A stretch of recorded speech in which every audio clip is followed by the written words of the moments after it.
नमस्कार। लोकसभा चुनाव से जुड़ा कैपिटल टीवी का खास शो 24 करन विपक्ष बेदम देख रहे हैं आप। मैं हूं आपके साथ पूजा। इंडिया ब्लॉक चुनावी तैयारियों में अभी बहुत पीछे है। कांग्रेस अपने साथियों संग सीट बंटवारे को लेकर फंसा हुआ है। बिहार हो या महाराष्ट्र, अभी तक सीट शेयरिंग नहीं तय हो पाई है और भगदड़ ऐसी मची है कि बड़े बड़े नेता बीजेपी में शामिल होने के लिए जी जान लगा रहे हैं। आज कई झटके विपक्ष को लगे। बात दिल्ली की तो कांग्रेस आप दोनों ही पार्टियों को बड़ा झटका लगा है। कांग्रेस के पूर्व विधायक बलवान तंवर और आम आदमी पार्टी के पूर्व विधायक नारायण दत्त शर्मा बीजेपी में शामिल हो गए। तो महाराष्ट्र में कांग्रेस को बड़ा झटका देते हुए 3 बार के विधायक और मंत्री रहे कांग्रेस नेता पन्नाकर वल्लवी बीजेपी में शामिल हो गए।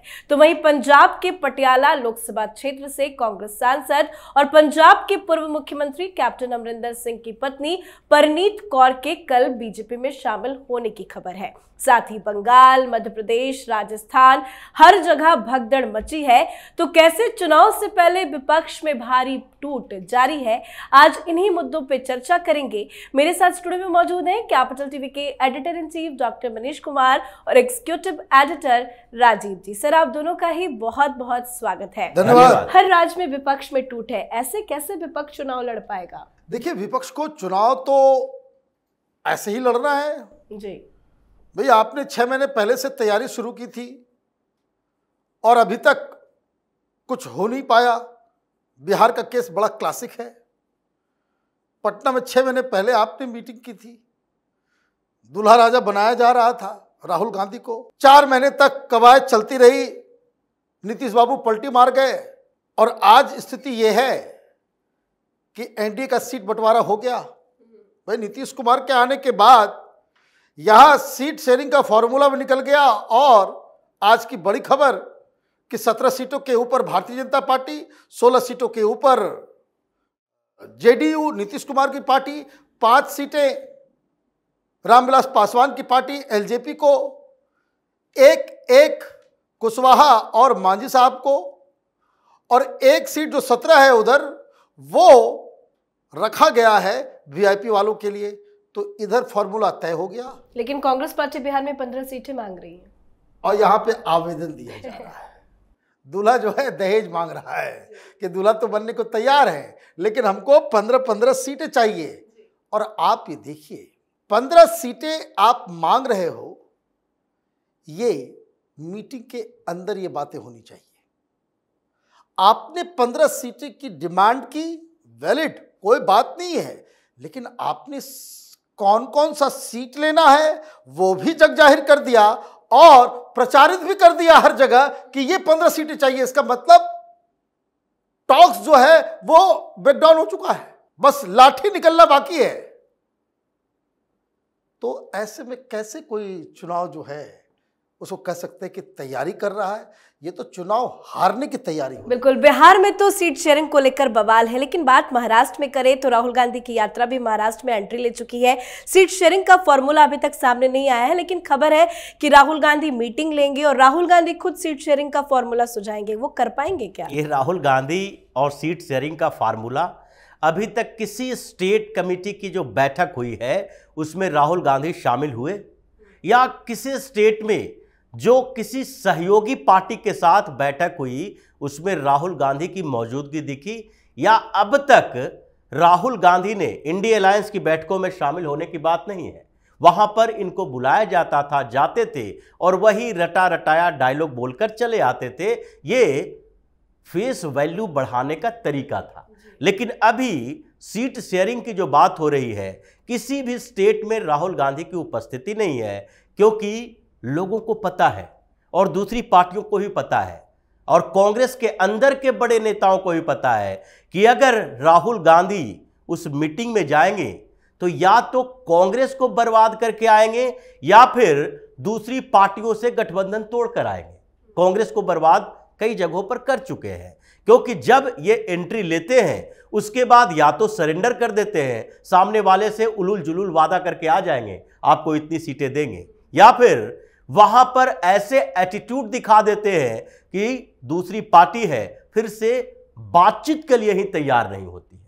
जितने जगह पर बातचीत हुई है जैसे उत्तर प्रदेश में अखिलेश यादव के साथ बातचीत हो रही थी, अंत में तो देखा गया यही, सामने तो खबर यही आई कि प्रियंका वाड्रा को बातचीत करनी पड़ी, तब अखिलेश यादव माने। या फिर बिहार में जो बातचीत अभी चल रही है, अगर राहुल गांधी की एंट्री हो गई तो ये 15-14 की बात तो छोड़िए, लालू यादव की पार्टी से फिर बातचीत ही नहीं होगी, इसलिए इनको दूर रखा जाता है। अभी महाराष्ट्र में है और महाराष्ट्र के अंदर कई कांग्रेस के नेता हैं जो कि नंबर लगाए हुए हैं छोड़ने के लिए। तो ये भाव बनाया जा रहा है कि भाई महाराष्ट्र के अंदर हो तो कम से कम शरद पवार या उद्धव ठाकरे के साथ बातचीत करने के लिए बाहर में खबर चलाएं कि राहुल गांधी मैनेज कर रहे हैं, क्योंकि दूसरे जगह मैनेज करने में तो सक्षम रहे नहीं। तो अब महाराष्ट्र से ही इनका भाव बढ़ाया जाए कि देखिए महाराष्ट्र राहुल गांधी गए थे और वहां पर सीट शेयरिंग का फार्मूला डेवलप करके आए, उसी पर चर्चा हुई। वहां के स्थानीय नेता कर रहे हैं बातचीत, लेकिन बातचीत में एक नया अड़चन जो आ गया है, प्रकाश अंबेडकर के कारण भी उद्धव ठाकरे मानने को तैयार नहीं है। शरद पवार ऐसे फंस चुके हैं कि उनको लगता है कि अपनी बेटी को जीत दिलाने के लिए क्या करना पड़ेगा, अजीत पवार के साथ समझौता करना पड़ेगा। यह भी अभी दिखाई नहीं पड़ रहा कि बारामती में अगर वहां पर सुनेत्रा पवार गई तो सुप्रिया सूले की हार लगभग सुनिश्चित मानी जा रही है, क्योंकि भारतीय जनता पार्टी तो पहले से ही बारामती पर ध्यान दे रखी थी। भारतीय जनता पार्टी ने वहां निर्मला सीतारमण को डिप्यूट किया था, 2-3 दौरा कर चुकी थी, और उसके बाद इनका कैडर अजीत पवार का अपना वहां पर बेस है, और उसके बाद बचे खुचे ये कांग्रेस और एनसीपी मिलकर चुनाव नहीं जिता सकते, ये परिस्थितियां पैदा हो चुकी है। इसलिए शरद पवार तो अभी ये सोच रहे हैं अगर कांग्रेस से किसी भी बेवकूफी के कारण समझौता खत्म हो जाए, हम एनडीए से नेगोशिएट कर लें और अजीत पवार को यहां पर मना ले, तो आगे हमारे लिए स्थितियां अनुकूल हो जाएंगी। बिल्कुल, राहुल गांधी पहुंचते हैं महाराज, झटका भी लग जाता है। आज बड़े एक नेता ने बीजेपी में वो शामिल हो गए, और इसी के साथ अशोक चौहान ने बड़ा बयान दिया। वो कह रहे हैं कि ऐसे कई बड़े बड़े कांग्रेस के नेता हैं जो बीजेपी में शामिल होना चाहते हैं। देखिए, आपने राजीव से पूछा कि राहुल गांधी वहां मीटिंग में जाएंगे।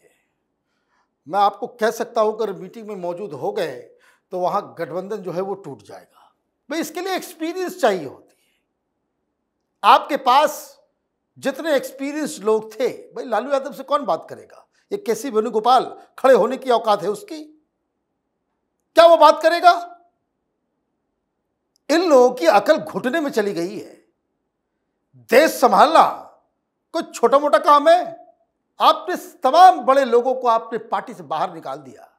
उस ईगो में पता नहीं कौन सा ईगो, क्या खाते पीते हैं ये, कि इनका दिमाग जो है 7वें आसमान पे रहता है। जस्ट एक सिचुएशन में आपको बता रहा हूं। गुलाम नबी आजाद पार्टी में होते, कपिल सिब्बल पार्टी में होते, और भी बड़े बड़े नेता, आप गहलोत साहब का भी इस्तेमाल कर लिए होते, अगर वो विश्वास का सिस्टम उस तरह का बना हुआ होता। दिग्विजय सिंह है, कमलनाथ, ये सीनियर लोग हैं जो ऑलरेडी इनके रिश्ते हैं। ये कॉर्पोरेट मीटिंग नहीं होता सीट शेयरिंग का मसला। यहां सामने कौन बैठा है, उन दोनों के बीच किस तरह के रिश्ते हैं, उससे जैसे मैं आपको एक एग्जाम्पल दे दूं। और ये कांग्रेस वाले सीखते नहीं है, समझते नहीं है। मध्य प्रदेश में गुफअप हुआ, हो सकता है, कोई बड़ी बात नहीं है। किसी भी पार्टी के साथ बातचीत करते हुए चीजें डिरेल हो जाती है, कोई बात नहीं है। लेकिन आपने कैसे कंट्रोल किया? आपने, क्योंकि नाराज हो गए थे अखिलेश यादव, क्या हमें 2-2 बजे रात तक बिठा के रखा, ये किया वो किया। आपने, सोनिया गांधी ने क्या किया? लालू यादव को पकड़ती है। भाई, कांग्रेस में कोई ऐसा नेता नहीं है जो अखिलेश यादव से बात करके उसको मना ले। लालू यादव को फोन करके कहा जाता है कि अखिलेश से बात कर लीजिए, मामले को खत्म करवाइए। तो अखिलेश यादव बोलते हैं कि भाई ऐसे आदमी का फोन आ गया जिनकी बात मैं नहीं टाल सकता। तो जब आप सीटों के बारे में निगोशिएट करते हैं तो वैसे वैसे हैवी वेट्स को तो बिठाना पड़ेगा। और आप जिन लोगों को बिठाते हैं उसकी ही जो पीछे से आप जो है टांग खींच लेते हैं। अखिलेश यादव से आपने जाकर के मिन्नतें करके आपने गठबंधन तो कर लिया, और कमेटी में कौन है? सलमान खुर्शीद भी है। उसकी सीट को जो है आपने अखिलेश यादव को दे दिया। तो ये कैसा ये मुखिया का चुनाव लड़ाने वाले लोगों को, वार्ड कमिश्नर के चुनाव को लड़ाने वाले लोगों को आपने रणनीतिकार बना दिया एक नेशनल पार्टी का, तो ये तो होगा ही। अभी लाइन लगी हुई है, अभी आप बस लिस्ट निकलने दीजिए। कांग्रेस के कई सारे बड़े पॉपुलर चेहरे वो छोड़ के भागेंगे, और जो बड़े बड़े लीडर हैं, बताया जा रहा है कि 30 के आसपास हैं जो बोले इस बार माफ कर दो, मोदी की सुनामी चल रही है, बुढ़ापे में जो है अपनी इज्जत में नहीं गंवाना चाहता। सारे लोगों ने मना कर दिया है चुनाव लड़ने, खड़गे हो, दिग्विजय सिंह हो, चाहे वो गहलोत हो, कमलनाथ हो, सारे लोग।